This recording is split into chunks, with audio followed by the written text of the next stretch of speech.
Hey guys, this is Turner. You've been hearing us talk about Kahi Roasting Company for a while. They're an amazing, small, Christian-owned family coffee roasting business, and they have approached All Out War, and they have given us an amazing opportunity that we never expected in a million years. And this is what they've offered to us. If you love coffee and you love this podcast and you want to help support the work of this podcast, we don't have a Patreon. We don't make money off of ads or anything like that. But what we do have is this unique partnership with Kahi Roasting Company. And what you want to do is go to kahiroastingco.com, click on the Support All Out War, order your coffee. They'll ship it right to your house in a few days, and 10% of that sale will go back to All Out War. Now look, we're not planning on making a bunch of money off this, but what it does help us do is support the work of what we're doing. It helps pay for our hosting fees and new equipment and things like that. So if you like All Out War and you love coffee, go check out kahiroastingcompany.com and order yourself some coffee today. And as I always say, sit back, grab a coffee, and enjoy. Well, what's up, everybody? Welcome to another episode of All Out War. I am Turner, and I'm in the studio, ladies first this time, with Rachel. Rachel, how you doing? How's it going? I'm doing good. And Rosie. Rosie. Hey, what's up, man? How you doing, man? I'm doing well. Yeah? Yeah. Yeah, your beard's looking good. Thanks. Rachel, you look beautiful as always. Her beard's looking My good beard as well. is my beard is not nearly as good. No. But it's coming in there. You just got to give it time. Give it time. Time takes time. That's right. Man. So we are on episode 92. We have an exciting episode today. We have a special guest with us that's going to be joining us in just a minute. And it's going to be a nice departure from a lot of the stuff we've been talking about over the past couple, episodes. Anyways, Rosie, what do you know, brother? Hey, did you know that in the 60s, the CIA fired 3 or 4, probably about 5 employees over a food fight that happened in their cafeteria? I didn't know that. Yeah. The CIA cafeteria. Yeah, there was a food fight. That's awesome. And a bunch of employees got fired over it. That's amazing. Yeah. I almost got held back from 6th grade from 5th grade into 5th grade because I started a food fight on the last day of school in 5th grade. Oh, really? Yeah. My buddies and I planned it all out, and I was the only one that threw anything.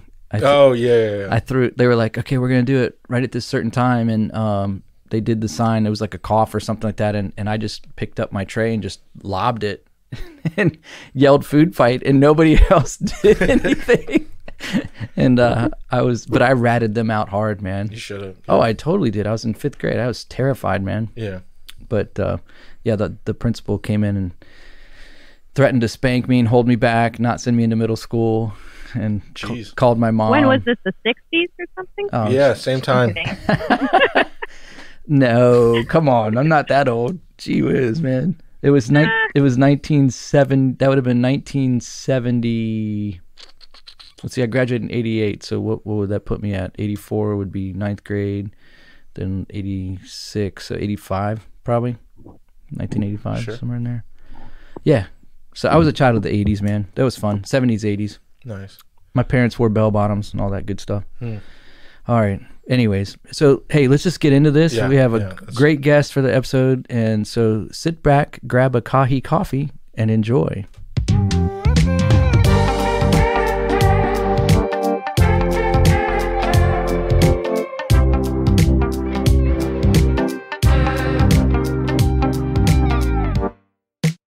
You're listening to the All Out War podcast.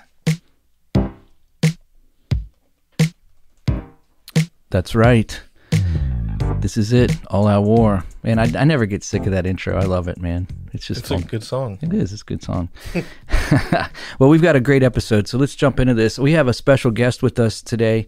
His name is Frank Rice. He has Frank Rich. I'm so sorry.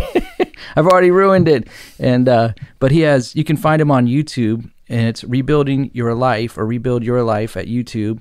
He also has a free resource there. And this is the interesting thing about Frank and his YouTube. If you go to his YouTube channel and you scroll to his videos, you're going to notice that his older videos up until about 6 months ago all relate to bodybuilding, lifting, fitness. And then all of a sudden there's these videos that deal with a specific topic. And then he just has a series of those. And he's been focusing on those for at least what I could see from his YouTube channel, about 6-7 months. But his whole turn was to this topic of freeing from the addiction of porn. And so we're going to talk about how that all came about, but he applies strategies to get set free. And he even has a free resource, which we're going to connect to our show notes that you can have. And it's 7 steps to a life without porn. And so I just want to welcome to the podcast, Frank. Frank, how you doing, my man? I'm doing great. Thank you for having me, guys. It's awesome. We're so glad that you could join us. We tried a couple weeks ago. Things got mixed up, and it was all good because I needed a break anyways, man. So and I think these last couple weeks, like where I've been able to go as far as researching and the feedback we're getting, and it gave me another 2 weeks of work here, because like you said, this is a newer project, I guess, maybe for me. And I think we'll probably get into some of that. So yeah, no, I'm extremely grateful to be here with you guys, and really looking forward to speaking with you. And I know we're going to bless a lot of people, hopefully. Yeah. So tell us a little bit about your journey. Like, how did you end up where you are today based on your YouTube channel? When I was looking at it, the background, and a little bit of kind of like your journey. Yeah. So I started that YouTube channel. God, I think the first video was just me being just a meathead back in the, in the gym. Like, we had a phone, like this is going back, probably 8-9 years. I think I started in 2010, 2011, just for a way for me to put my workout videos somewhere. Nowadays, it seems like every gym you walk into, 90% of people have their phone propped up on a tripod, and everybody's in there to film their workout. They're more worried about getting the right angle or the right shot as opposed to actually what they're doing in the gym and training wise. But no, the launch of it was really, I was up and coming in bodybuilding at the time. And I thought I had some impressive lifts, and I said, hey, maybe somebody wants to see these. There was no intent focus behind, what I was doing with the videos, other than really trying to display, I guess, my strength. And then in 2017, which was when I launched my online fitness business. So at that point, I had already been training, personally for probably 12, 13 years. And I'd been competing as a bodybuilder for almost 8 years, dabbling in a little bit of personal training. I worked in gyms. I helped manage some health clubs down here. But my career in my 20s was kind of more corporate America sales type of positions. So fast forwarding up to 2017, I was launching an online fitness business.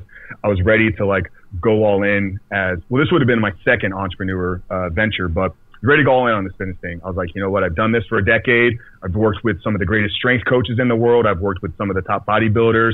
I really think I have something to offer. So in doing that, I hired a mentor to help me launch a business. He helped me kind of figure out our marketing approach. Who are we going to target? How are we going to be able to deliver value to the world? And in doing that, we transitioned and we started doing those, I guess you call them, full workout videos, talking head in the gym, where we're teaching execution. We're teaching, how to program exercises. I mean, I have over 115, 120 videos specifically dedicated to building what I coined at the time was a masthetic physique. So taking the bodybuilding world, which is big, strong, muscular, but then adding an aesthetic kind of artistic appeal. And that was my brand at the time. And the interesting part about the journey, really, because it runs hand in hand. I mentioned I hired a mentor. So I had struggled with pornography. I mean, my entire life, to set some context for some people, because I don't know the age of your audience. I'm 37. So my first introduction to porn was probably around 5 or 6 years old. And it wasn't internet. It wasn't internet porn, obviously, because we didn't have internet back at the time, and I've had this conversation with multiple men on the podcast that kind of all are in the same age and generation that I am. It was a magazine, and that first glimpse of a magazine, like at a young person's mind. Like, they're not equipped, they're not prepared. But it left an imprint on my mind that never left. So much like I think Rachel was saying when we were talking before the show. Like, fast forward now to my high school days. Like, we get our computer, we get AOL dial-up. Probably within 24 hours of having the internet, I find porn online, and it's all go from there. It's like, now I can access this 24 hours a day. Back then, obviously, like, didn't really think it was a problem. This is a part of a boy being a boy growing up. Like, yeah, every kid's gonna watch porn. I didn't really understand, and it took me almost 15 years to really understand what was happening to my brain and to my body because of this. So, take us all through my 20s. I talked about working in corporate America and having sales. I mean, I was in many people's eyes, I was successful. By the age of 22, I had made more money in 1 year than any person had ever made in my family. Like, we didn't come from wealth, or really from any type of money. So hitting a 6-figure salary at a young age, for me, it's like, dude, like, you got it all figured out. So as that carried into my 20s and into my 30s, like, I didn't really see what I was doing with porn as a problem, because it wasn't impacting any other part of my life. Now, if we fast forward back to 2017 with the launch of the YouTube channel. So I mentioned I hired a business coach. And in doing this, it took me to an event. So July of 2017, I went from Tampa, I went up to Toronto to network and to mastermind with a group of fitness professionals. Some guys that were 10 years in the business and were miles down the road of where I were. Some guys that were in the exact same position and were just getting started. And this was very pivotal part of my story, because in that group, the guy running the show was a Christian. And this was my first time really spending days with people that were discussing their faith openly. So I wasn't born into a Christian, or I wasn't born into a religious home. I think we probably went to church maybe a handful of times in my childhood. It was like that Easter Sunday, like, we're going to go because, that's what you're supposed to do. So we'd show up late, we'd sit in the back, and then the minute it was, over, we're running out the door. So there was never any discussion, about it. And then even like sending us to VBS or, Vacation Bible Study, it's like, my thought was like, my parents are just trying to get me out of the house, because they never said, oh, what did you do there? And let's bring it back. So I had no idea who Jesus was. I had no idea really any of this. And I did a very good job in my 20s and early 30s of just completely avoiding the conversation 100%. Like, if it came up in a group of people, I was the guy that completely shut down or would leave. I just didn't want to deal with it. And I don't really know why that was, but once I got in this group with these guys, they were all further ahead in business of where I was. Like, they were exactly where I wanted to be in a couple years' time. Another really unique thing about all of them is their family dynamics. So, I mentioned that we didn't have really, any religious, upbringing in our home. There wasn't, and I don't hold this like against my parents. Like, I'm not, like, bitter to them. I've worked through all this, but my parents were, and they voiced this to us. They would tell us, like, we're only together because of the kids. So I have 2 brothers, or I have a brother and a sister. So I'm the middle child of 3. And from a very young age, I can remember my parents constantly fighting, screaming, arguing, my dad throwing stuff out in the front yard, just, wow. And then implanted, like, in my brain, like, I can remember, like, I'm only with your mom because of you kids. The minute you turn 18, like, I'm leaving. So it's just like a very toxic environment to be raised in. So when I got introduced and I got around some of these, successful entrepreneurs, that were Christian men first, and I saw the way that their businesses were functioning. But then when I saw the way that they operated in their families, it's like instantly I knew something was different. And it's so crazy that this is such a pivotal part of my story, because I'm a part of a men's group that meets every Saturday morning with a few of those guys, and then we have a much larger piece now. And just yesterday, we meet every Saturday morning at 7 a.m. There's about 15 of us that hop on a Zoom call. Just yesterday, we were talking about just how do you show the world your love? Like, what does that look like? And it's not something that you push on anybody. It's not something that really, like, there's not a certain, set of words. There's not a certain way to deliver a message. You show your love, and you show your love as a Christian just by how you show up differently in all environments. And I instantly saw that in these guys. Like, they welcomed me into their life. They welcomed me into their family. And it changed my whole perspective on what it meant to be a man, what it meant to be a father, what it meant to be a leader of a house and of a community. So this is, like I said, this is a summer of 2017.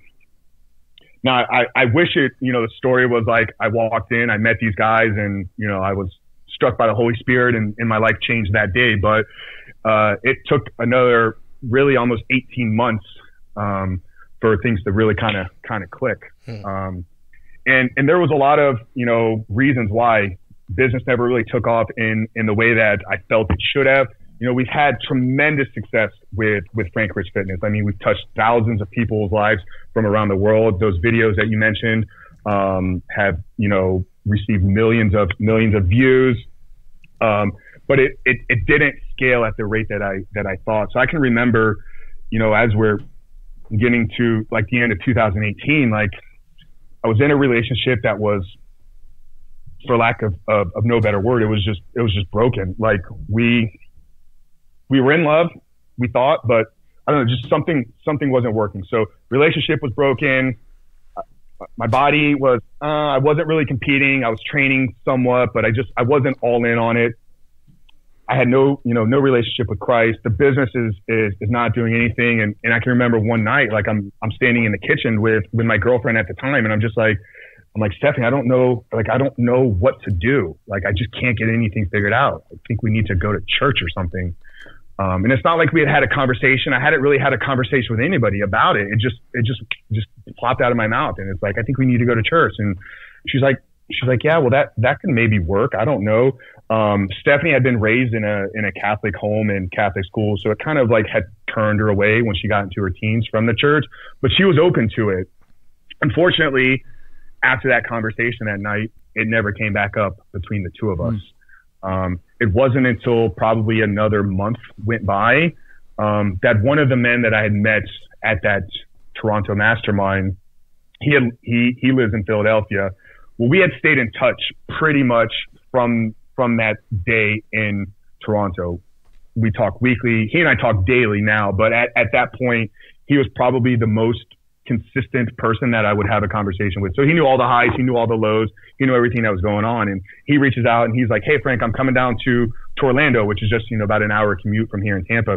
He's like, I'm coming down, I got some business meetings and this and that, but I got a big chunk of time on this day. Why don't you drive over and we'll hang out? And I was like, awesome. Like, I'm all in, we're going to talk about, at the time, I was into sports. I was like, we'll talk about sports. We'll talk about marketing, business. Like, I need some help with some things. Josh, who his name is Josh, like he was coming down with a different intention. So he knew. So we meet up, I pick him up at his hotel, and one of the main streets that runs through downtown Orlando is called Church Street. So we just by chance, we find a steakhouse that's located right there on Church Street. Sit down in a small little booth. It's like, it's a 1 o'clock lunch. So there's like nobody in the restaurant. So we pretty much had the entire place to ourselves. And it was in that booth there, that Josh shared with me the gospel for the first time. And at that point I was so open to it. I mean, the minute he started talking, I had to stop him. I said, Josh, like, how did you know that I was talking about church a month ago? And he's like, I had no clue. But he had flown down here. He had actually purchased before leaving Philadelphia and brought with him a copy of the Passion Translation, which I don't know if you guys have that translation of the New Testament.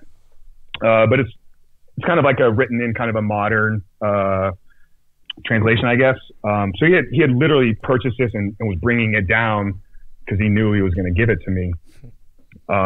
So after probably a 3.5 hour lunch there in that steakhouse, he asked me if I was ready to give my life to Christ, and everything lined up perfectly.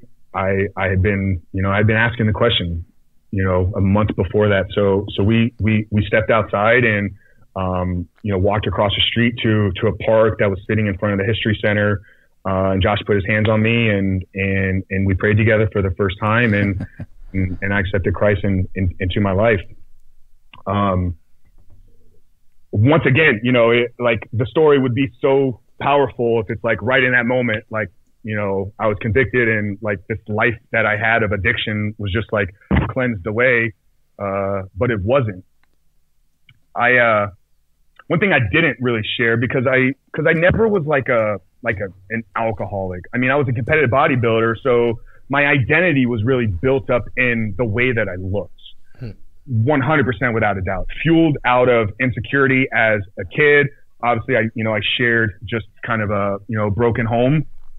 So when I found bodybuilding and what it did for me and the ability to get attention and command respect and everything, like my entire identity as a human being, when I say this, like I truly mean it. Everything about who I thought I was and the value I had to the world was built in how I look. But I also had probably somewhat of a drinking problem. So I was able to function and manage it, but like when I opened the guzzle, like it didn't stop. Yeah. Like I'm the guy that like, we're going to drink, like I'm going to drink till I'm either completely passed out, blacked out, and I don't remember. That was my MO. Mm-hmm. So like I said, when Josh and I, which was October 22nd of 2018, we prayed together and I accepted Christ. Like, I wish I could say like the next day, like, I wasn't drinking again, but I literally like drank on the drive home to Orlando. Like I thought, okay, I have Jesus now, so I'm going to heaven. I guess I can just keep doing everything that I'm doing. It didn't really register with me. I have to thank Josh because he was so persistent in his follow up, like, reaching out to me daily. Are you in the Word? Are you in your devotional? Have you found a church? Like he was on me for months. Like you got to get plugged in. Like you can't do this on your own. Yeah. So it was a couple more months of, me really struggling, through this. Fortunately I was able to find an amazing church, which I'm a part of here. And we're doing some pretty incredible things kind of with my work and hopefully integrating it into what they're doing there. Nice. So one thing I'm very proud of is, because the porn didn't stop first. It was actually, I cut alcohol New Year's of 2019. So I knew I needed to start really like getting rid of some of these destructive habits. And the alcohol one was at the point was really probably the one that I thought I had the biggest problem with. So I was probably drinking at that point, maybe a bottle of whiskey, like every 4 days. Wow. Like, yeah, quite a so cleaning that made me like getting rid of that made me feel like really confident. How was, you mind if I interrupt you for a second? Please. Yeah. What was, I'm interested to hear about how the porn, cause we're going to work that in, but with the alcohol, was that a really challenging break for you? Was it something that you just knew you needed to stop and you just kind of had the willpower to do it? Or was it something that you really struggled and fought through? It for me was a matter of making the decision to stop. I think one thing that bodybuilding has definitely given me was discipline. Yeah. Discipline unlike any other. So I had to obviously over a 10-year bodybuilding career, I guess you could say, like there was months at a time where I had to go without drinking. So there was never a problem like when I wanted to shut it off.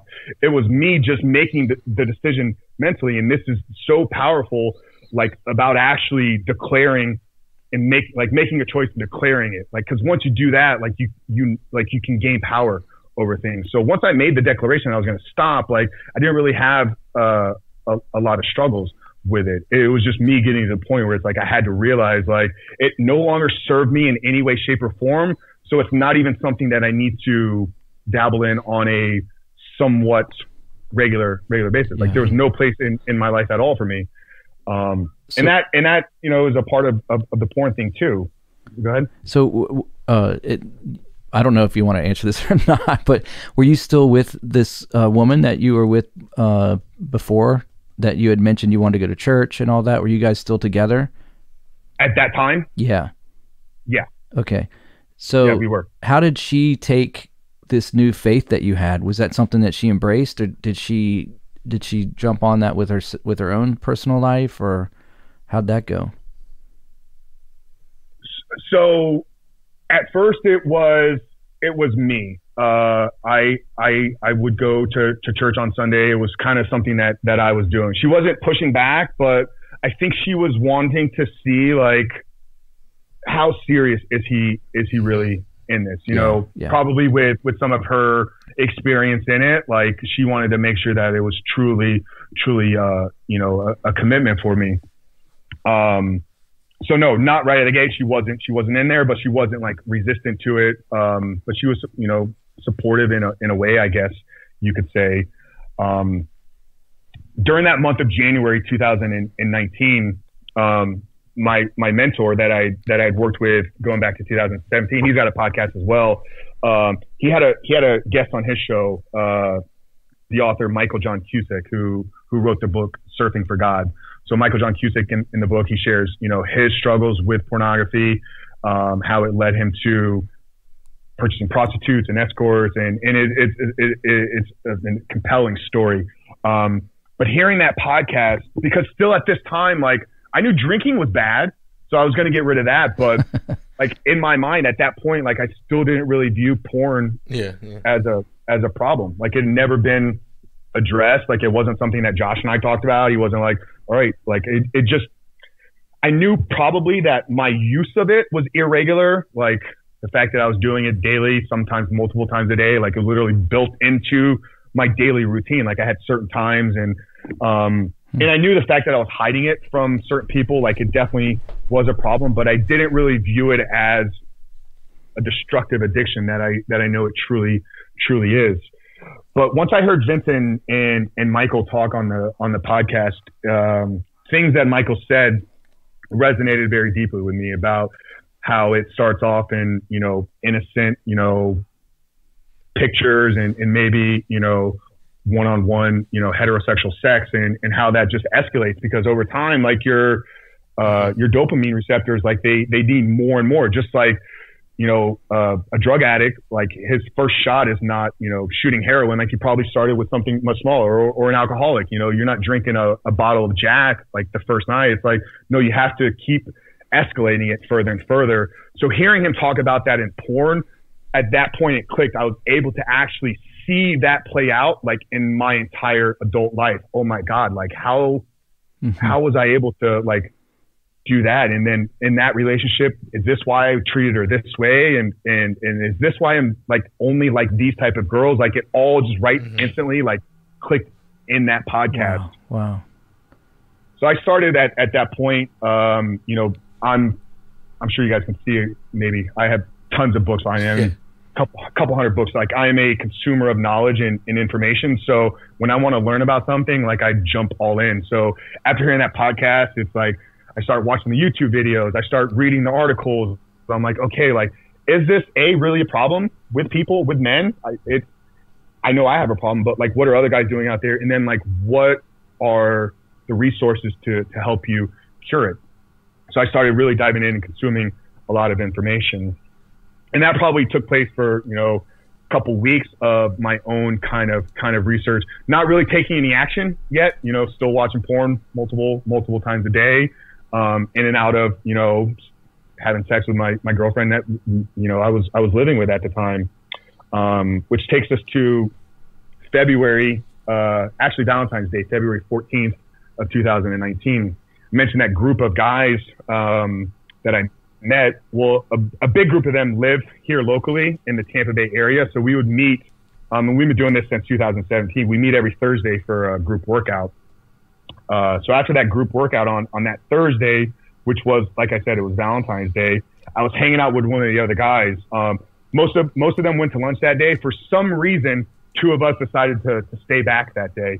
So we stay back, and it's me and Zach, and we're just hanging out, and we're kind of catching up in the car. And Zach, who is he's the second episode of the podcast, so people should definitely check out and hear his story and his journey. But he's a former Marine. You know, he fought for our country, and in that conversation there in the car, he's sharing with me. He's like, yeah, Frank, like I've been exploring with these breathing exercises, and he's studying some Wim Hof stuff, and he's like, it's really helping me like harness, you know, my sexual energy. And he's like, but more than anything, it's helping me stay off of porn. And I was like, what do you mean, Zach? He's like, dude, I've been addicted to porn for the last 5 or 6 years. And hearing another man like say that to me, like I'd heard the podcast, I'd read the articles, but another guy that I knew, like him actually like verbalize, like, dude, I've had a problem like with this for a really long time. That was a moment where like the Holy Spirit like came upon me, and it was like, oh my God, like here's the opportunity right then and there. And I was like, Zach, I gotta tell you something right now. It's like, I've been struggling with this for 20 years. And in that car, you know, we sat there and we talked about it, and I explained how, you know, it's impacted my relationships, and, you know, how it impacted me physically, and some of the things I hope we can get to here today. But I made a vow to Zach that day, because I'd been doing the research. I knew it was wrong. I knew it needed to stop. And like, here was the perfect opportunity to make it happen. So I said, Zach, this is it. I'm like, today is the day that this is no longer going to be a part of my life. But I need two things to happen in order for this to actually be successful. You know, I'm a coach, and you referenced one of my videos where like I pride myself on being able to help men. I've always been an athlete. I've always surrounded myself with coaches as well. So I believe in the power of accountability. So I said, Zach, in order for this to really be successful, I'm like, I need you to hold me accountable. Like, can you do that? Can you follow up with me? Can you make sure that I'm staying the course, and then I'm staying clean, and then I'm staying pure? He's like, absolutely. And he's like, I need to go even deeper. He's like, Zach, I need to call you tomorrow, and I need to let you know something. I was like, so the second thing that needs to happen is I knew I needed to tell Stephanie. So Stephanie and I, like I said, we were still living together. And unfortunately, we're at a point now where we have separated. It just wasn't, you know, in the plan at this time for us to continue to be together. And that doesn't mean that, you know, I don't know if there's a future. We just, right now, we have some things that we need to sort out individually. But at that point, she was the most important person in my life. And I knew that I had been keeping things from her, and I knew that it was impacting both her and I, and it was impacting our relationship. So I said, in order for this to truly happen, like, she needs to know the truth.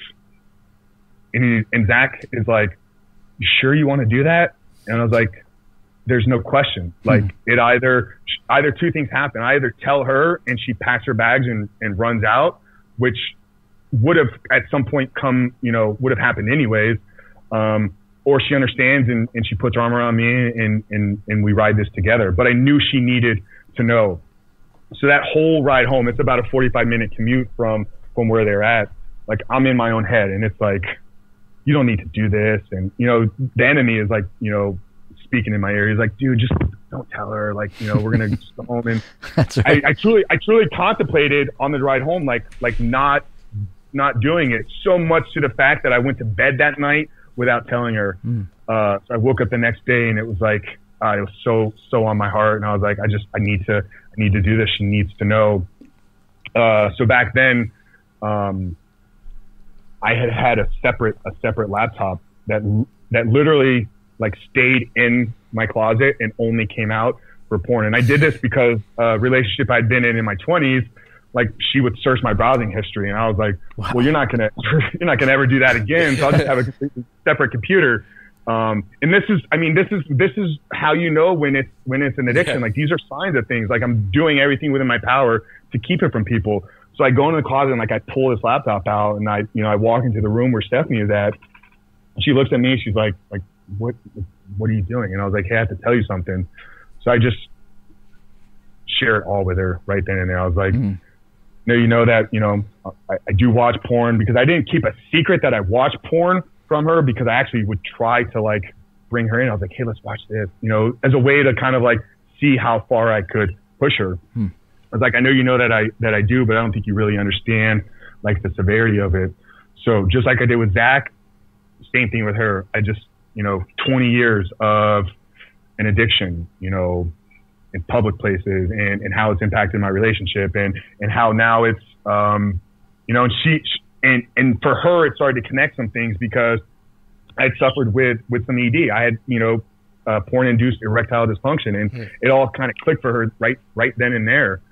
So we both we're both crying and bawling at this point, and I'm like, Seth, I know you're disappointed and you're upset with this, but I'm making a promise with you today that like this is never gonna make its way into my life, and I'm so confident that this is gonna happen. Like, I'm gonna break this computer. And I took the laptop, and like a sheet of paper, I ripped it down the middle. I mean, remember, I'm like, at the time I'm like 6'3", like 260 pounds. Like, I literally ripped the computer, and I had two separate pieces of a computer holding, in my hands. So we kind of like stand there, and we're both, crying and bawling, but we don't really know like what to do. And I was like, okay, I got to go. And like, I ran outside, because I had to like a few phone calls I had to make. So the first one, I had to let Zach know. I was like, so I shot him this video message on my phone. I was like, brother, I told you yesterday, like this is going to happen. I just want to, like, I'm following up. I'm holding up to my side of the bar, and I'm letting you know that I did what I told you I was going to do. I show him the broken computer going in the garbage. The next call I made was to Josh, Josh from Pennsylvania. So this was a different call, because Josh didn't know about the problem. So I had to first introduce that, hey, I had a problem, and then share what just took place. But I can remember like that video, and I play it back every once in a while, and it's just like, it's just so emotional. But like I turn and like I look at the camera like right as it's ending, and I was like, Josh, I don't know really what this means, like in life or anything, but something great is going to come out of this. And like the call like ends. Computer goes into the garbage. Boom, we're done. Amazing. I'm free from porn, right? Couple days go by here now. We're Sunday, and first time now probably for I don't know how many years. This is my first couple days like without any type of porn or sexual release. So not that you have like porn withdrawals like you do from hardcore drugs, but that's a lot of built up energy in a very large and strong man. So I needed a way to get that energy out, and Steph and I get into somewhat of a heated argument and confrontation, and I ended up putting my hand through the drywall like 3 times, just as just like a complete anger, just being an aggressive type of guy. And in the third hit of hitting the wall, I hit the stud that like runs up and down. Ooh. It completely shattered. I mean, it took every metacarpal in my hand and it pushed them all. So when I pulled my hand out, my hand was like double the size. Oh man. So I see my hand, I pull it out, and I just like collapsed. And I'm still so angry and frustrated at Stephanie. I'm just like, get out of here. Leave me alone. I tell her like, literally just leave me here to like rot on the ground and die. And something in her at that point, she's like, no, she's like, you're being an idiot right now, but I'm going to take care of you.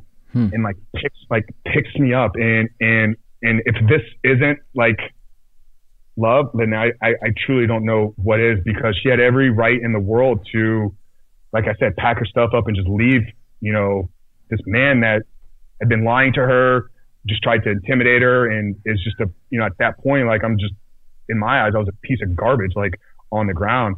She like picks me up and drives me to the ER and stays with me there for days. But this broken hand is such a pivotal moment, because I talked about my entire identity had been built up in the way that I looked, been built up this physique that I had. So the day after sitting in the ER, they put a hard cast on my hand. They're like, now you need to go see the orthopedic specialist. So we go see the orthopedic. They do the, the x-rays, the MRI, He's like, all right. He's like, it's fractured. He's like, we could do surgery. I don't really recommend it. He's like, it looks like the doctor did a pretty good job of setting everything yesterday. Why don't we let it heal for the next 2 months? And then we'll take it from there. And I was like, okay. And the doc sees me, like I roll in like tank top, you know, whatever. He's like, you know what this means though, right? And I was like, no. He's like, this means no working out, no training for the next 2 months. And I was like, what do you mean? He's like, you just can't put any little amount of force or resistance can cause those bones to shift and move, and you're going to end up having to get surgery. And he's like, at your age, he's like, I don't want you to have surgery on that hand. And I was like, no, it's going to be okay. Once again, Stephanie's like, quit being an idiot. Listen to the doctor. It's only going to be 2 months. But in my mind, 2 months was like the end of the world. Like, yeah. I'm going to lose 20 years of building this body. And I actually did. I actually ended up losing like 40 pounds in that short amount of time. But it was so crucial because it made me realize that nobody cared about the way that I looked. Like I did, but nobody else did. Wow. And having that cast, like it gave me this incredible opportunity because I'm going to see a bunch of people here over the next 2 months. Like, so I could do one of two things. You know, when they ask what happened, could give a short answer of what really I think would be the best thing for them to hear, or I could use an opportunity to share what is what God's doing in my life, and that was the one that I took. So every time somebody asked, like I looked at it as an opportunity for them to hear what was happening in Frank's life. And at first I was a little scared. What are people going to say? What are people going to think? Like you have this persona as a successful bodybuilder, as an entrepreneur, like as a person that's got it all figured out. Like what happens when you say that during all of that, like you were basically running away from an addiction to pornography. So I was scared at first. But just like it happened with Zach and with Stephanie, like none of the guilt, none of the shame. It was like, if I was sitting down with a man, it's like, he's like, dude, what are you kidding me? Like every single one of us deals with this. Like you're not any different. Like I'm talking about, doctors and at that point I was connected at the church already. So I'm sharing it with the, pastors, and it didn't matter what guy was sitting on the other side of either the coffee table or Zoom. Cause I was doing Zoom calls and I was like, hey, I got a story I need to tell you. Like, let's do a Zoom call. Like I was looking for opportunities to share this with people. And every single time it was just this sense of like, dude, it's okay. Like we've all been down this road. We've all been through this. Like, this is going to equip you for something so much greater.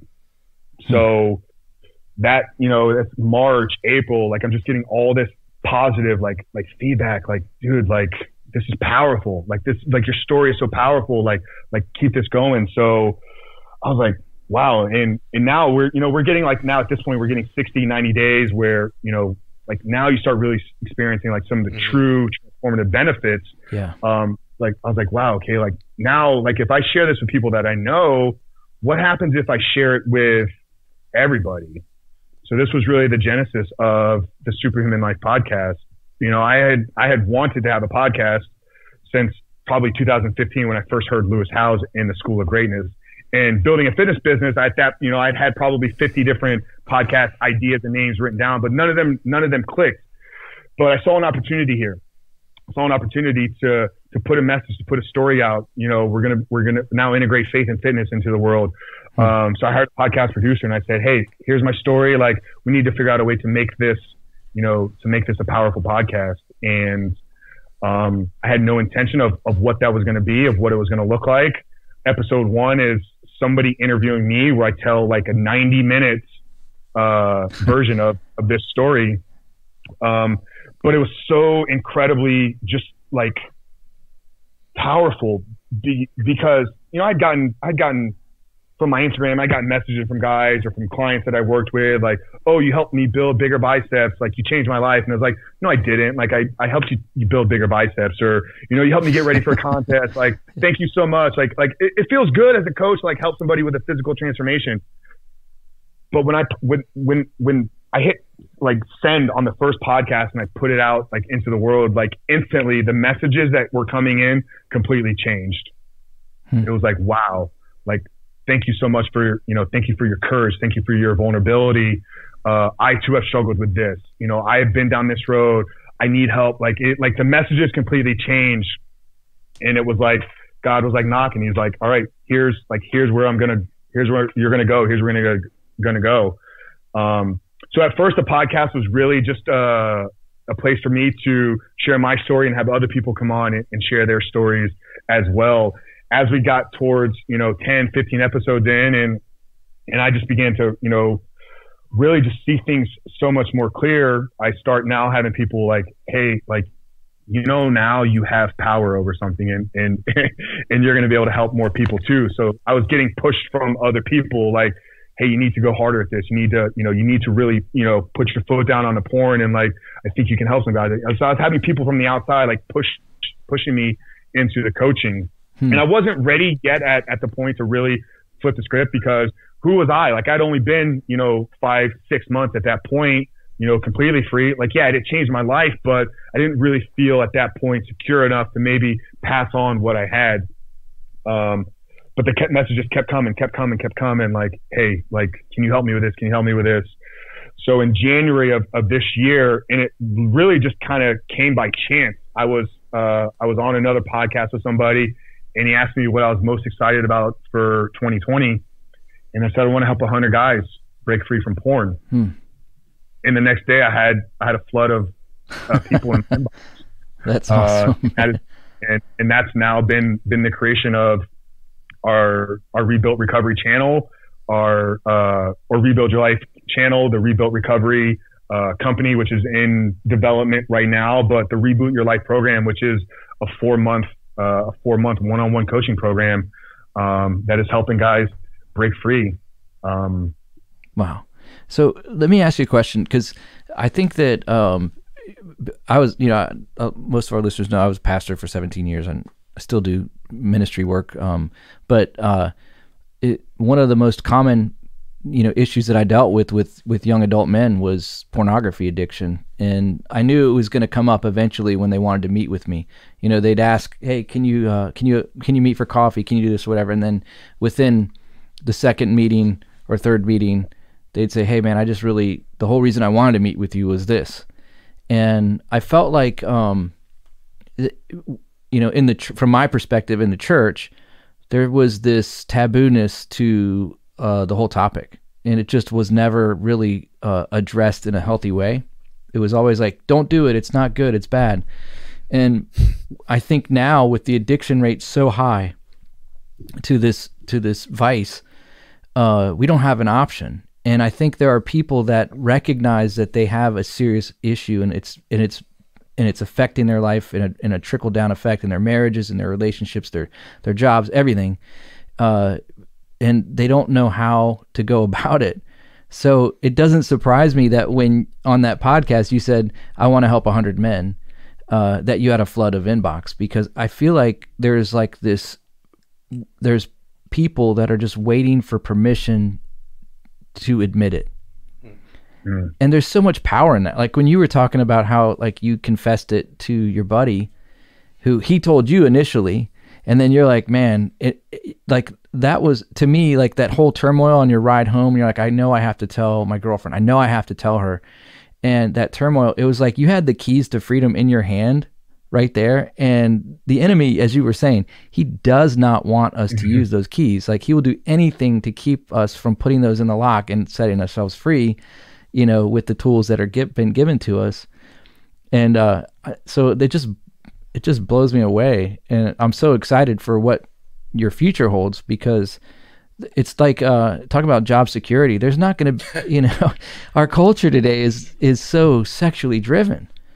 You were mentioning earlier, like, and this is like the timing of this podcast right now, is that Netflix is in just an incredible hot water with this program Cuties that came out, just sexualizing young kids. Well, it's child porn. Pedophilia. Yeah, it's pedophilia, and I don't, it disgusts me, but when we're at that point where that's being put on as programming without even a second thought, then that's a sign of what's going on in the greater culture around us.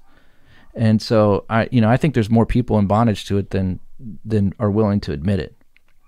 No, and we're fighting, we're fighting a much larger fight too. I mean, yeah, I 100% agree. I don't think I had a fellow coach, and he actually does some work with church groups on the show way back in February. Drew Boa. So if people want to check that one out, but I asked him that question because he was more maybe equipped to answer it because he's got his pastoral sexual addiction certification. Wow. So I said, what do we do about this? And at this point, unfortunately, like I just don't really think that the church is equipped from a leadership standpoint. And these are his words. Yeah. A lot of the guys at the top, pulling the triggers they're a little bit older. They're a little bit senior in age, so they don't understand actually what the problem from a societal standpoint with the technology piece. Every kid these days now from 6 years old has a cell phone in his pocket 24 hours a day. And you can put all the child guards on the phone that you want, but I can tell you, like, if they have a phone and there's a social media account on there, they have access to pornography. Yeah, that's right. And I think another fight is the term pornography addiction, although, a lot of us will use it clinically, it actually has not really been accepted as a true addiction. So we have a fight there too, because when you bring it up in some circles, especially in the medical circle, you get pushback as, there's no such thing.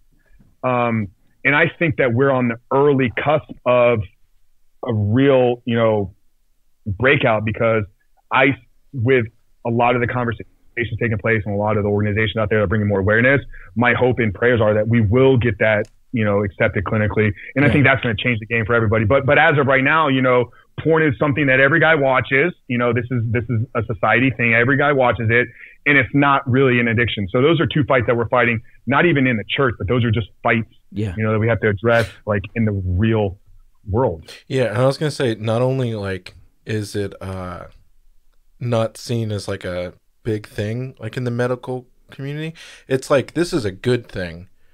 Exactly. It's not even that they're like, it's not a bad thing. They actually are saying, like, they're not neutral. Where you'll get therapists or relationship counselors. If you go to them and they're like, hey, we're having some sexual, frustrations, and why don't you guys try watching porn? And it's so, in my mind, what I see is, because if you go back to like the 1890s, like, I was watching a talk earlier this week by one of the leading organizations that brings awareness.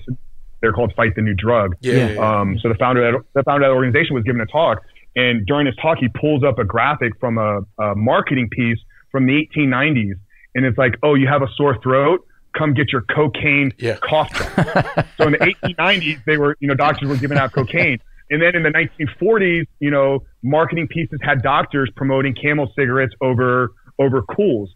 So, and now in today's world, we have counselors and psychologists and therapists prescribing pornography to people to help cure their relationship, when actually it's doing the complete opposite. It's forcing the guy to objectify women, and it's forcing the woman to think that she's supposed to be treated like a piece of meat by the man. So, like I said, I think, and my hope is that in the next few years, at some point, we're going to see a switch.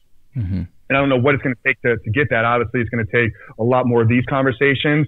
But yeah, that cuties piece, like, that's a whole nother, it's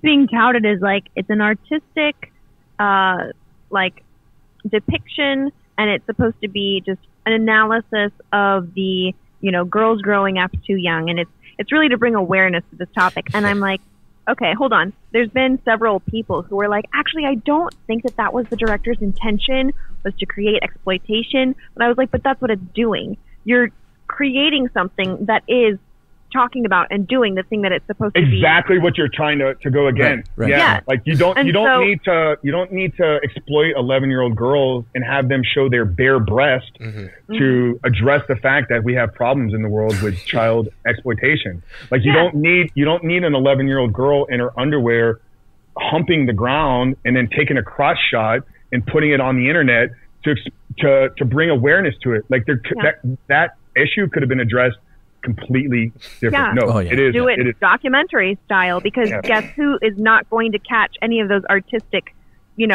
nuances? The people who are going on there and who are already wanting to watch that kind of thing, who are watching it on the regular and are like, oh yay, something easily accessible on Netflix for free.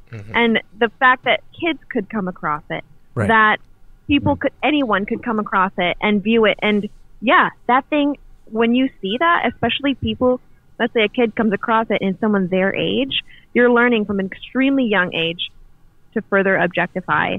And, oh, is that normal behavior? That's how I'm supposed to behave.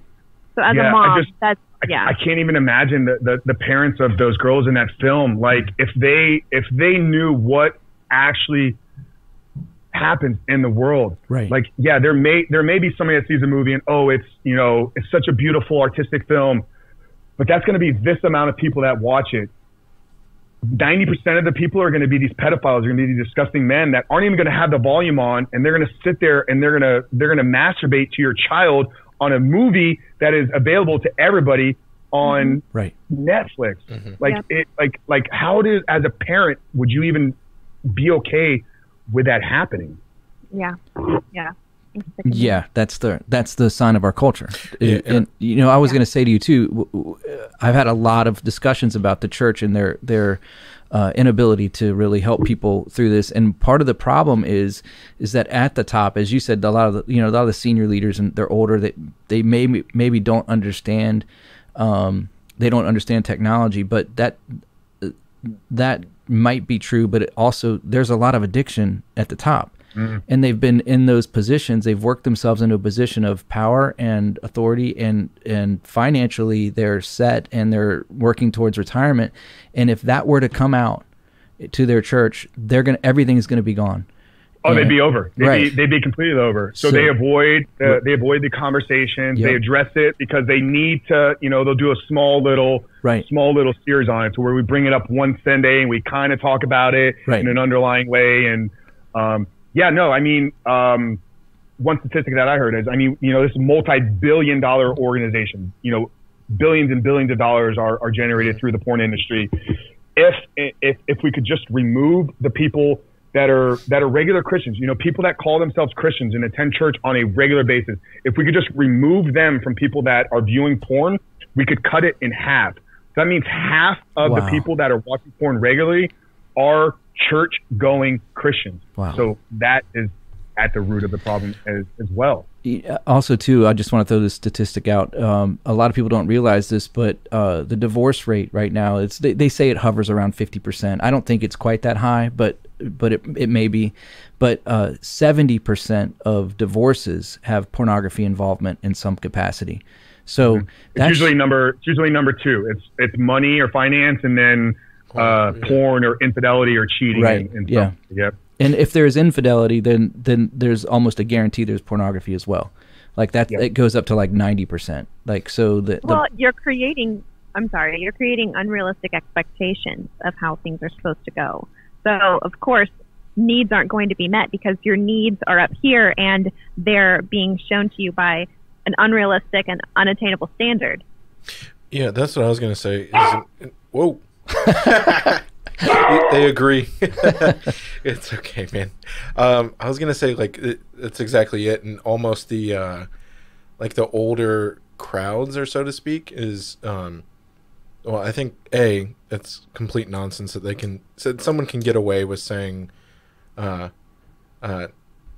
oh, back in my day it was not a big deal, no one talked about it. I don't know the extent at this point. I don't think claiming ignorance of knowing the extent of it is, I think, a BS argument and doesn't make sense anymore. Yeah.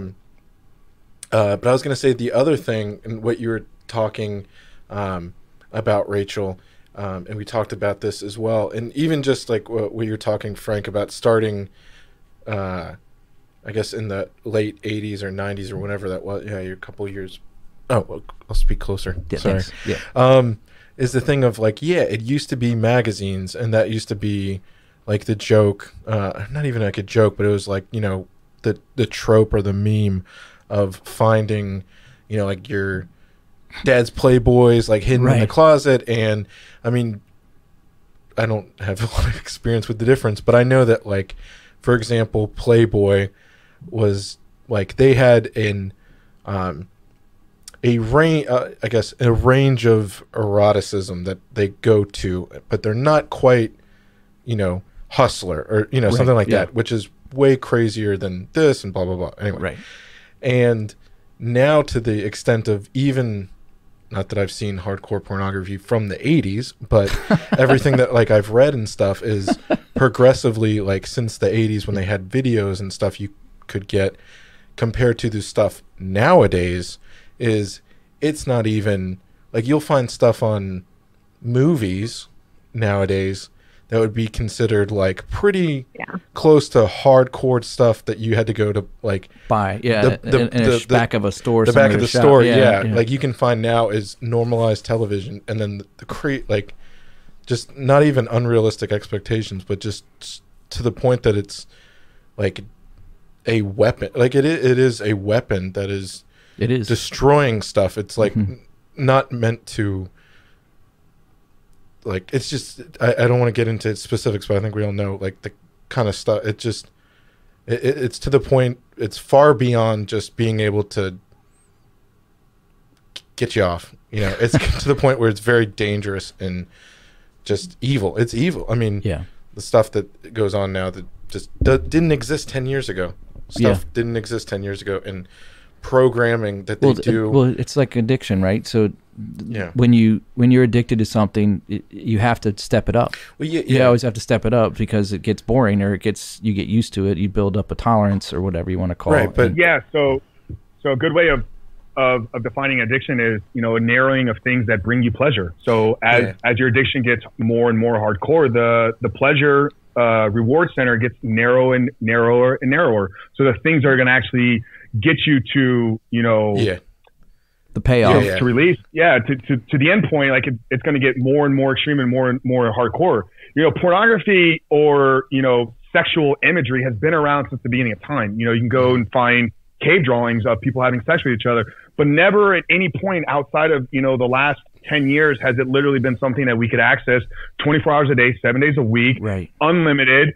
You know, our choice of whatever we want. I mean, it literally is an unlimited supply. You know, it would take hundreds of years to watch all the porn that's uploaded daily just on one channel. Wow. So the fact that it is there, and it's you know, it's at our exposure, and it's free, it's accessible. You know, just makes it worse. But we have to understand what is actually occurring, you know, from a neurological standpoint, how it's actually rewiring our brain. You know, we have we have mirror neurons. You know, like, you probably catch yourself doing this. Like, if you spend enough time with somebody, you start actually mirroring what they do through hand gestures and sitting and things like this. You know, they teach these things in neuro-linguistic programming as a way to help you become, you know, successful in sales and persuasion. But it's actually, you know, biologically wired into our brain that we have these mirror neurons. So if you're constantly watching, you know, abusive pornography or a certain type of porn, like, that is you're gonna go mirror that. So it is. Yeah, but I was going to say, this was I think the more insidious point that I was trying to get at is, I think that, like, in the way, I'll use this as an analogy with, like, moving from drugs, right? Like, it would be like, you need more amounts of heroin as you build up a tolerance to be able to get the same high. And then this would be like some company inventing, like, fentanyl that nobody wanted and nobody knew that they wanted, just so that they could build people's tolerance higher.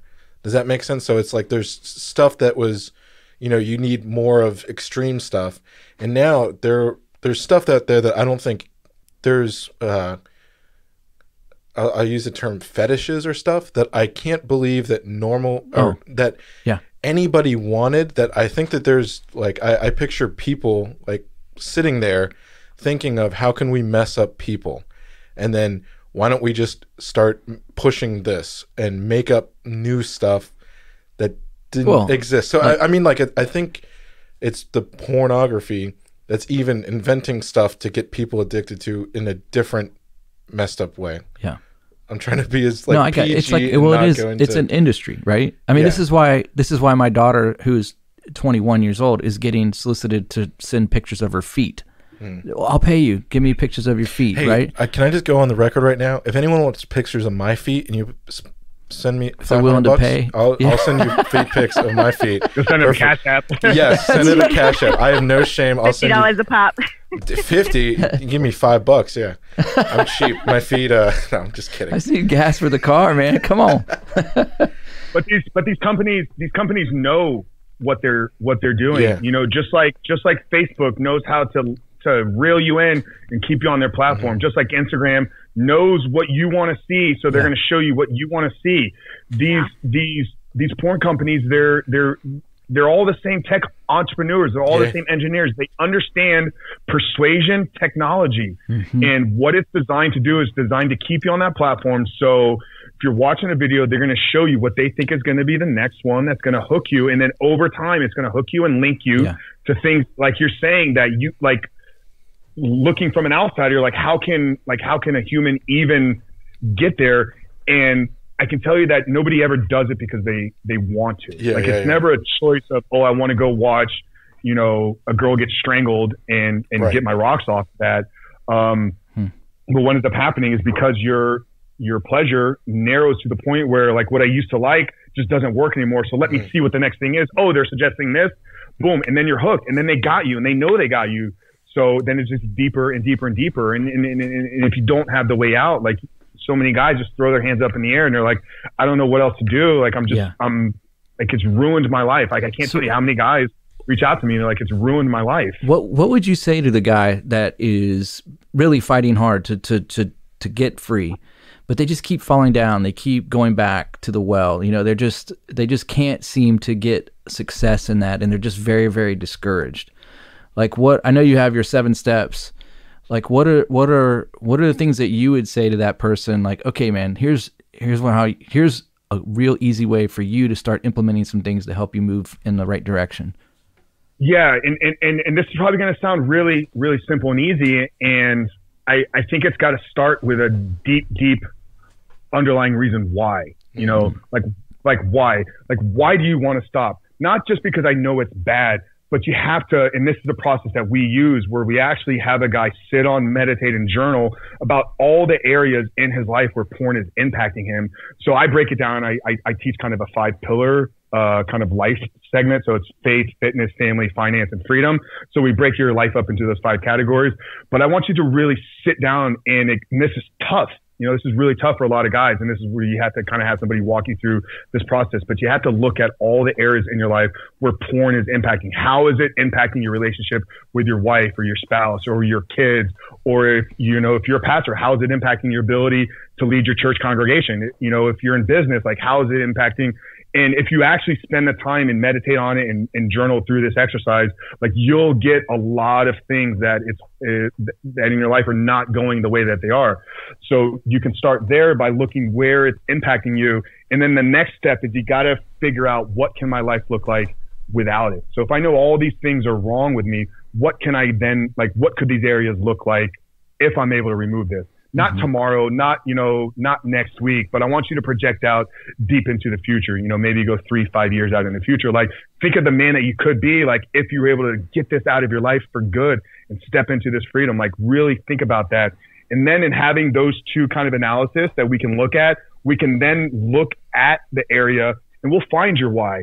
But I think it's got to start with having a deep underlying reason why. And, you know, this is like life coaching 101 or personal development 101.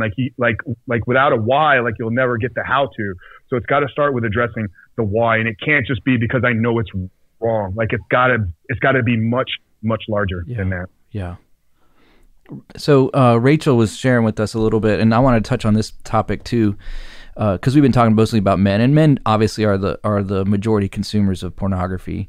And by the way, too, you were mentioning about the technology for that these pornography companies use. They have developed some of the technology that is being used like across. Well, they're always forward leading. Like they invented the credit card system online. They innovate Yeah. 3D Oculus technology. Oh, They were big. absolutely. Yeah. They're at the forefront of I mean, it's innovation. You said it's $1 billion industry or multi-billion dollar Billions, industry, so they're going to do whatever they can to protect that and keep it growing. You know, they're going to find new ways, but and a lot of people don't think about that. So when you're surfing on there, they probably have technology that is figuring out what your eyes are actually looking at for how long, and then they're have some kind of algorithm that's going to send exactly into your, in front of you, what you have been looking at.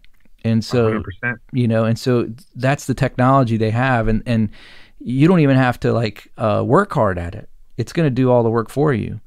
But Rachel, I want to go back to Rachel. Sorry, I had that little rant across my mind. But with women, so with men, it's visual. We are, like whenever I do premarital counseling, I always talk about, hey, look, men are like a light switch and women are like an iron. Men, you just flip the switch, we're ready to rock and roll.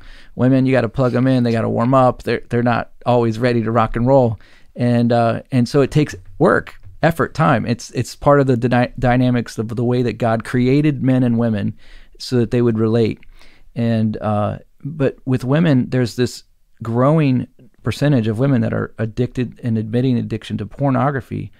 And I'm trying to figure out what that's going to look like in the long term for marriages and for relationships, because what is the impact going to be from a woman into the relationship? Because, for men, we know what it's going to do. It's pretty easy. You can probably list off 5 or 6 things really quick that negative impacts it has on a man. But for a woman, it's kind of still not known as much, Yeah, it's hard because I don't actually know a lot of women who have also struggled with it in the past. I'll give a short little history, I guess. When I was, I think, 13 years old, I just searched, I think, sex on Google, and that's all it took. That's how easy it was to access. And I was kind of surprised and kind of oh my gosh, what am I looking at? And also that was that easy to find. And so I got very good at deleting my browsing history and deleting all my cookies and going through and purging the internet. That way no one would know what I had just seen. But then it was a curiosity mostly, that how it had started. And then there was something going off in my brain, probably the dopamine, that was kind of want to go look at it again. I want to see what else is out there. I want to see mostly what people are drawn to. And what is this normal? Is this, what everything actually looks like? And so that in itself was creating unrealistic expectations and an unrealistic idea of what sex is supposed to look like.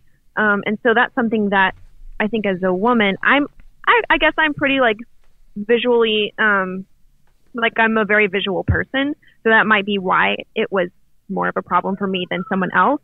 But I was at that time, I was also curious about romance novels and what the big deal was.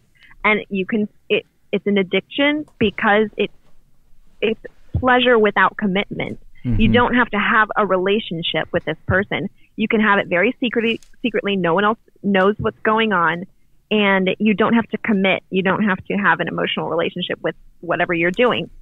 But at the same time, that's very damaging. I mean, I see what happens when my little 4-year-old watches TV too long. It's too much emotional stimulation and too much visual stimulation without a relationship, without a conversation, without, the back and forth of how am I supposed to respond to this?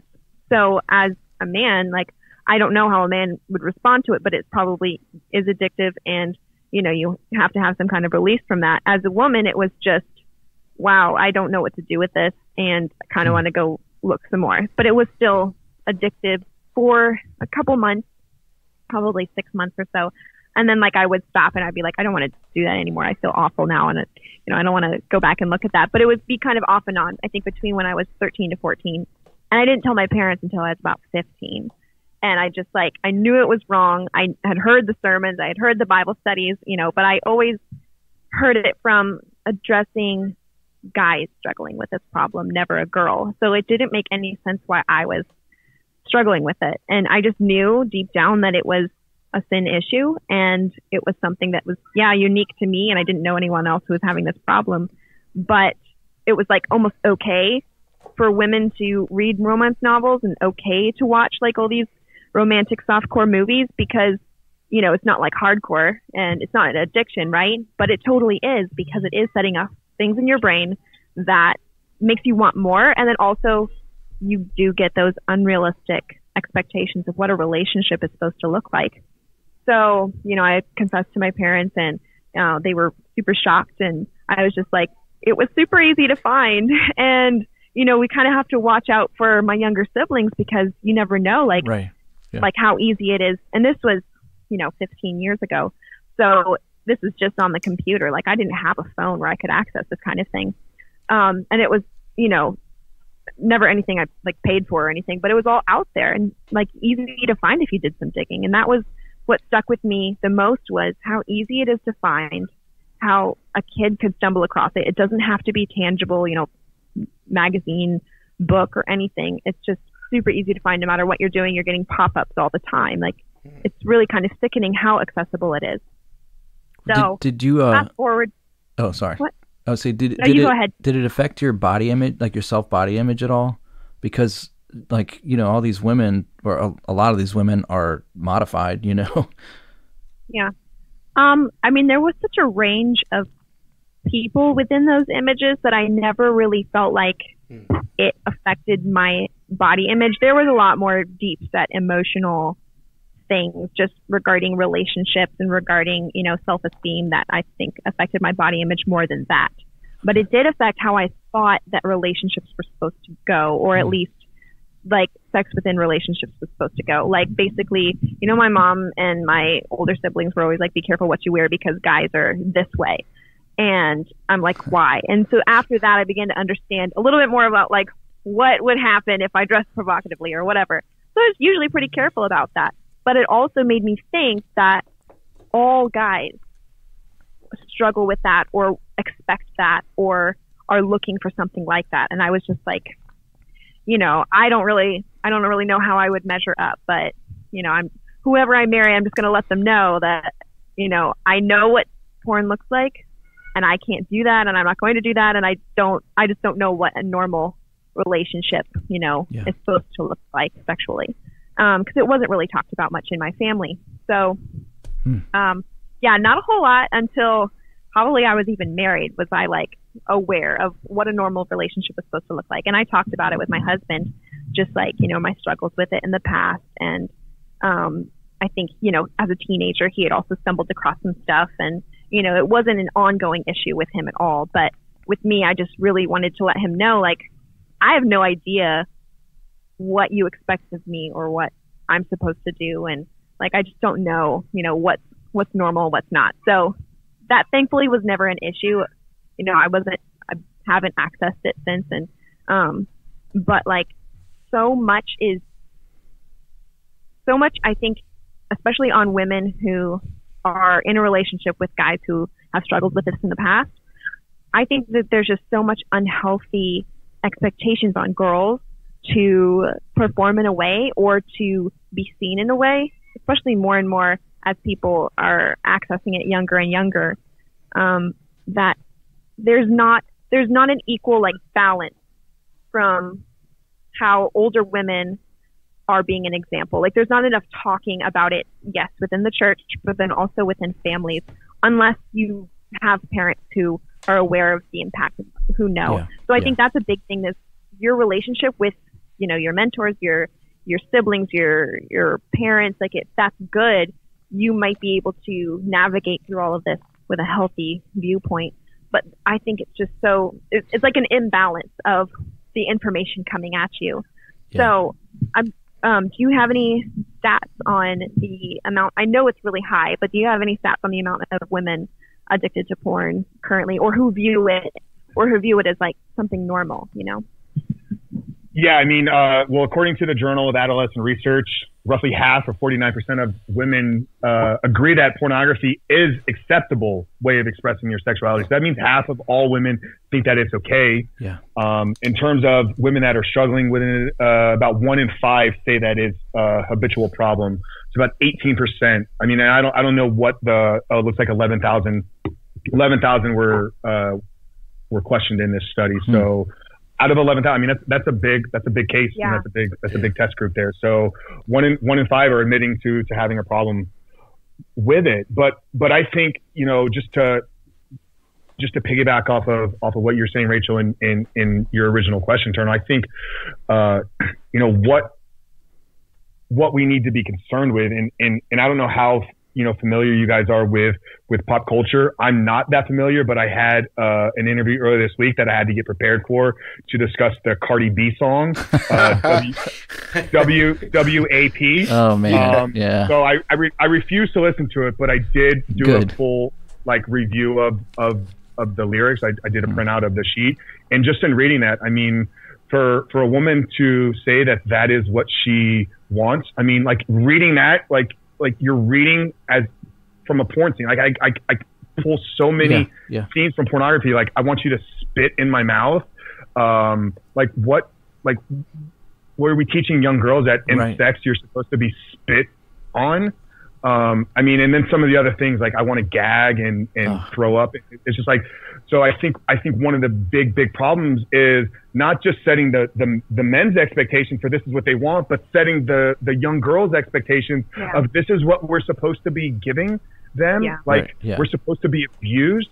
Like that is the concern and problem that I've seen. But yeah, I think you said it there, Rachel, like, as parents, like you got to have the conversations like early on, and realizing that most kids are seeing it between the ages of 12 and 14. And I think that's actually kind of on the high side. I think it's younger than that. So probably around 8. So don't wait to have the conversation when they're 14, because you've already missed the boat. Like you got to get in front of it. Yeah. As parents. I was going to say that, it used to be, Frank, you remember this too, because I'm a lot older than you are, but it used to be sex ed class. You had sex ed, and they went over all the body parts and basic stuff, and now it's your phone.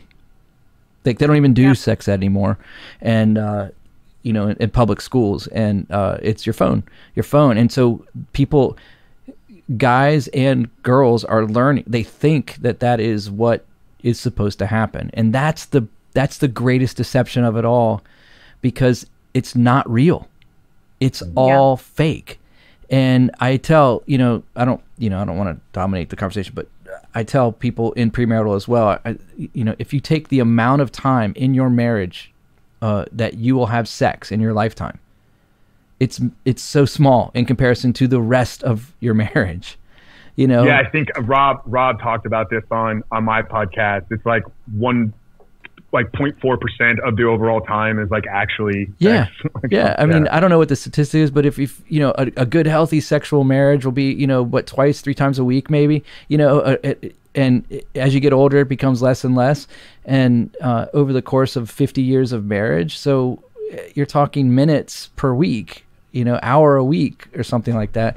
So why do we have such a focus on how that's supposed to be? It's just such an amazing problem and issue. It's like it's got its hooks in our culture, and the problem is the more that we are accepting it as normal, the more it has those open doors to get worse and worse, where songs are coming out like WAP and the cuties on Netflix, and there's you can't back out of all that. Once you're that far, it's like this is their way of like testing. Let's see, how far we can go on regular TV, and then how far can we go on the radio towards, if we never stood up and said anything, like, and we just let the powers that be just run with it, like a year from now, we'll all just be streaming Pornhub through our Netflix. Like, and you'll be watching it, Sunday evening family time is going to be, let's pick our favorite, group orgy. Gosh. And well, they made it super accessible during quarantine, and that was so upsetting. Like they were like, yeah. hey, we're just going to put it all out there. It's super easy for everyone to access. And I'm like, you know how many kids are not in school and now they're like at home and it's super easy to access? Oh yeah, the companies, that's like fishing season. They're like, oh, we're going to give this all away for free. And knowing the fact that they're going to track everything that we're doing, we'll give them a little taste and then we're going to hook them for life. And then, and they got a lot of people. Yeah. This is crazy to think of, like, in the context of understanding an actual healthy relationship, because when you have a sexual relationship with a person, there is spiritual ties going on. There is a tying of, it says in the Bible, like, they will become one. And so when you try and separate the physical from the spiritual, which is, I think, what the enemy is trying to do. It's trying to completely, like, it's just, an impulse. It's just a need. It's just a thing that, people do. Why is it bad? Like barely even clinically diagnosing pornography as an addiction, even though it's got all of the markers of addiction. When you're trying to separate the physical and the spiritual, of course, you're going to have the normalization of all kinds of just perversion. And people are not going to see it as something wrong. And they're not going to see this obsession with a singular, one person focused sexual relationship that you're just having with a screen and, someone else's family member, somebody else's kids you're watching those people on your screen. Like, that to me as a mom, I'm like, those are somebody's kids out there. Like, somebody's kids are doing this as a commodity. They're doing it as a performance. They're not having a healthy, wonderful, spiritually satisfying, sexually satisfying marriage relationship where they get to experience, like, the oneness and unity of being of one body and one spirit with somebody. Like, that's what's supposed to be the healthy example. And then you have the antithesis of it, which is what our culture is promoting. And it's like, it's just an act. Why is it wrong? Like, everybody needs to do it. Let's at least help them out. Like, that's the real battle, is seeing the spiritual side and all of the people who don't. So of course, some people are not going to feel convicted about something that has been that's only physical. That's not anything involving your spirit, your soul. And I've had people come to me, or just via like social media, and they're like, but I know you're talking about pornography as if it's bad, but have you ever like looked at this women-centered pornography? It's all produced like ethically, and it's all just women it's power, like right? more tasteful. And I'm just like, are you kidding me? Like, I had to explain to this person that this is a sacred institution. It's a sacred part of a union that is not supposed to be on display for everyone. Like I'm fine with being one way at home, and I'm not going to be displaying that for the whole world. And the fact that people are so desensitized to things, even in movies and in, media, like there's such a desensitization, because that's part of what's supposed to be part of your spiritual oneness with your spouse. Yeah. And of course, the devil's going to want to undermine that. So, yeah. Can I just say something? Sure. I just read the lyrics. That's why I was like not paying attention to that song. Oh my God. Yeah, it's bad. It's so bad. It's really bad. I was paying attention to what you guys were saying, but I just had to say, I know, man. I didn't know. Sorry. I saw WAP everywhere on social media and all this stuff, and I was like, what in the world does that mean? And I actually Googled it. Big mistake. Yeah.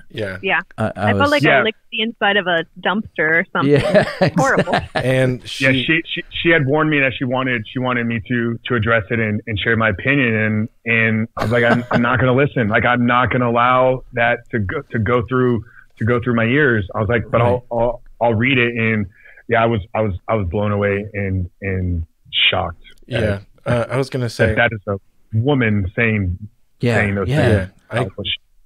She wants.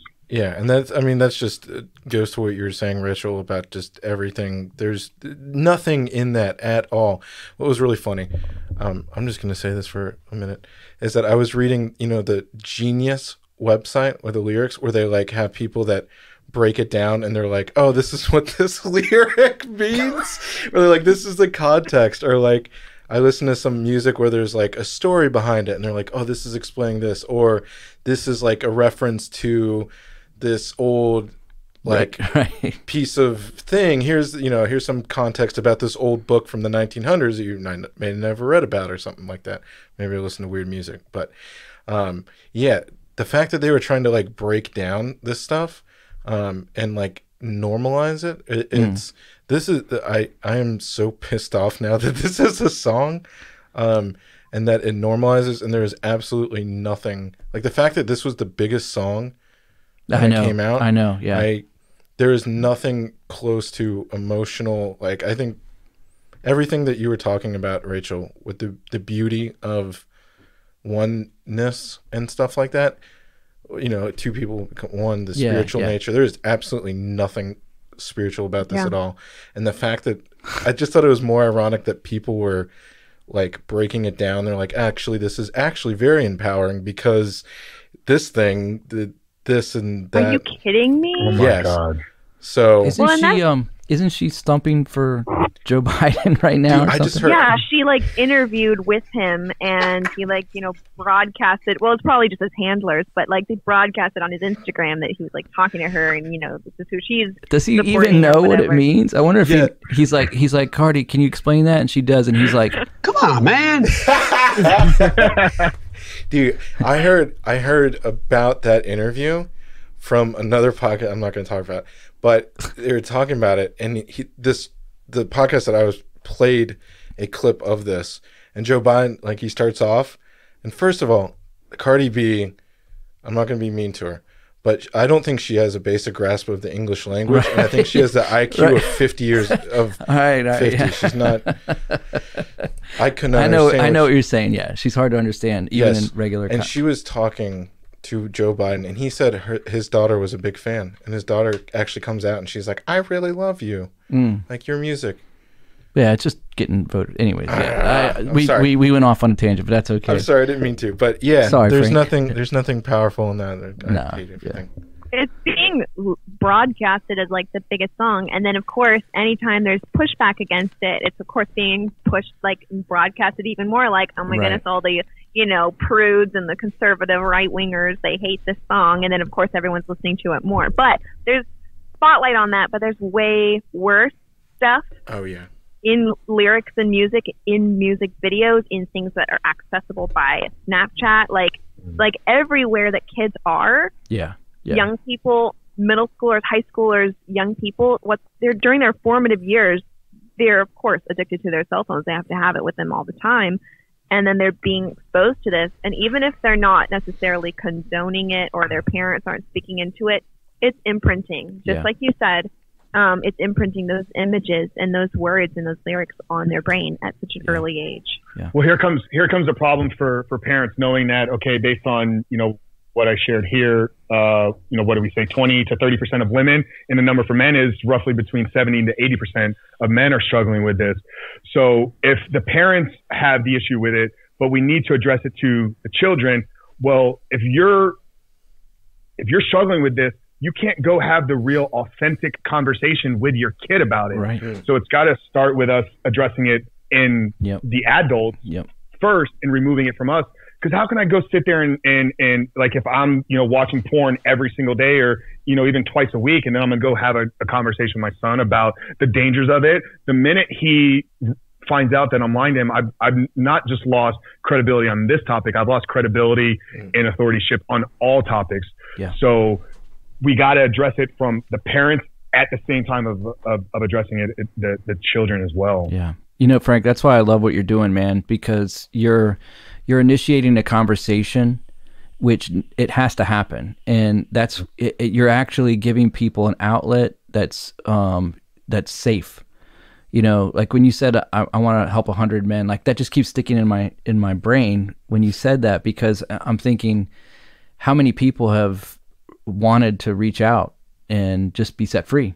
Like they know it's not healthy. They know it's damaging. They know it's just killing them on the inside. And spiritually, like Rachel, we didn't even really talk about that too much, but the spiritual side of it too, it just stifles the Holy Spirit and the flow of the Holy Spirit in your life. And you know, and then you walk around with, if you're a believer, you walk around with guilt, and and the enemy loves that, because then he's like, can't you're like be free. numbing your own conviction, right? Like you're constantly numbing yourself to meaningful relationships, because you're going to this object instead of an actual relationship. But then anytime the Holy Spirit's trying to poke your heart a little bit and be like, hey, maybe you shouldn't be doing that, you're just numb to it. Yeah. And if you are that believer, and you're battling with the guilt and shame, and then the one person that you feel you can trust in the most, you go to your leadership at your church, and they don't really have the answers. We talked about them not really being equipped. They're like, here, we'll go read this, and that's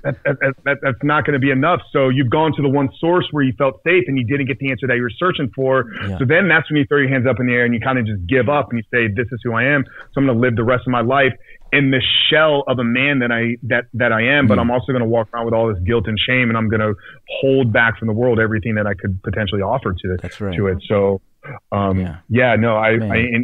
think that's why I'm so, passionate about, connecting with people like you, where I can reach, people that aren't on my YouTube and aren't on my podcast and aren't following me on Instagram. Like, so I just want to acknowledge you guys, for being open and having this conversation, because we need men and women, locking arms and having these discussions. Yeah.